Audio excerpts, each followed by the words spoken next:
Yo, what's going on, everybody? It is Chad back here with BetHubb.com. Today we're breaking down one of the strangest suspensions that I can recall in my lifetime of watching sports, as Sacramento Kings forward DeMarcus Cousins has been slapped down with a 2-game suspension from NBA Commissioner David Stern for his participation in a verbal altercation with San Antonio Spurs color analyst Sean Elliott, and this all derives from the comments that he made towards him live during a telecast of their game over the weekend, which of course the Kings would go on to lose to the far superior Spurs basketball team. And Cousins did not find out about this until after the game, and then went on to confront him and was not too happy about what was said.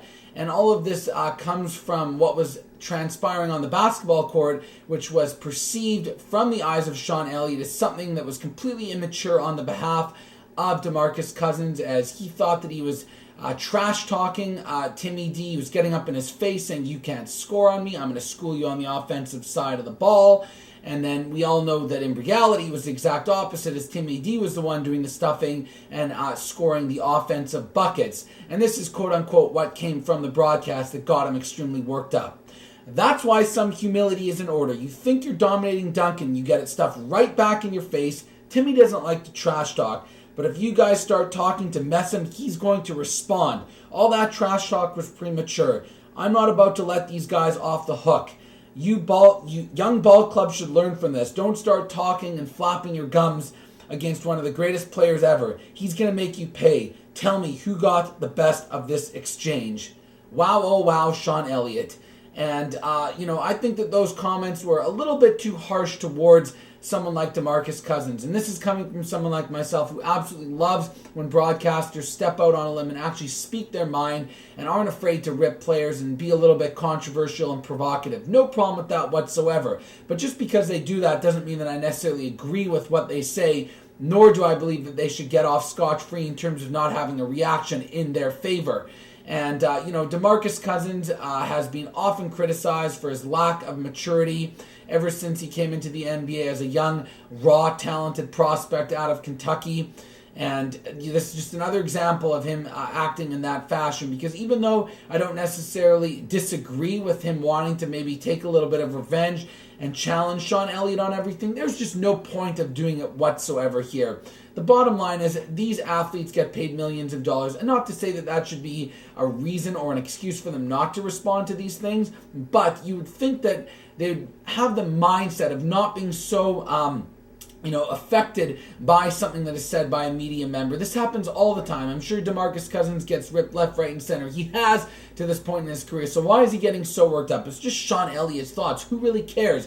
You obviously know he's going to be a homer, and he's going to be extremely biased towards an ex-teammate of his who helped him won some championships in the team that he's covering. So big deal. He said that Timmy D stuffed you on a couple plays and scored on you. I don't know why DeMarcus Cousins has to even bother going over there to confront him. Can he not mentally show himself at a maturity level to just let it pass by and continue to improve on his game? That's where I see Cousins having a problem here. But for the league to actually go out there and suspend him, that is an absolute joke. What is the big deal? He never physically did anything wrong to Elliott. He never threatened him in any way or form.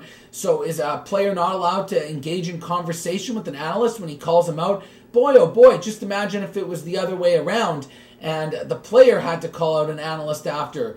I mean, it seems like there's no two-way street here when it comes to these athletes in the way. Every time they do even slightly the wrongest thing here from a public perception standpoint, they immediately take a beating with a suspension, and these sometimes broadcasters continue to spout off their mouth and are able to rip players, and the second they want to have a bit of a confrontation after, it doesn't matter. They can call out Cousins. He can say whatever he wants about him, truth or not truth, and it just goes completely unwavered, and they receive no repercussion from it. And when you look at DeMarcus Cousins in his post-game interview, he does show a little bit of remorse in terms of not believing that it was all that Elliott built it up to be in terms of a disrespect or an immaturity level towards Tim Duncan. He said that he has the utmost respect for him, being the Hall of Famer that he is, and never meant to demean him, and that Sean Elliott was the person who was actually the one acting immature in all this. So, you know what?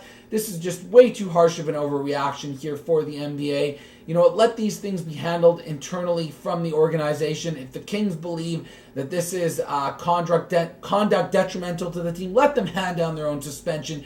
You can't have the league suspending someone for having a little bit of a conversation and maybe getting a little bit confrontational from a verbal standpoint on something that was said during a broadcast.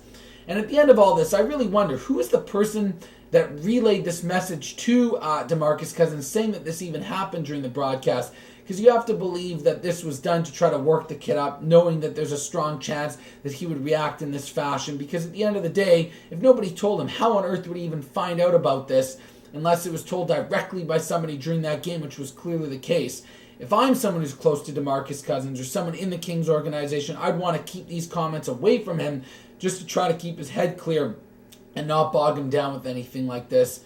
When you look at Cousins, I still think he has tremendous talent in this league. A guy who can probably average nearly 20 and 10, which isn't an easy thing to do. But it seems like every time he takes a step forward in terms of progressing, there's all these nitpicky little small details that end up setting him back. And it really is unfortunate because I think that he continuously gets built up in this negative limelight from a maturity standpoint that outweighs everything he's really capable of doing from a pure talent perspective.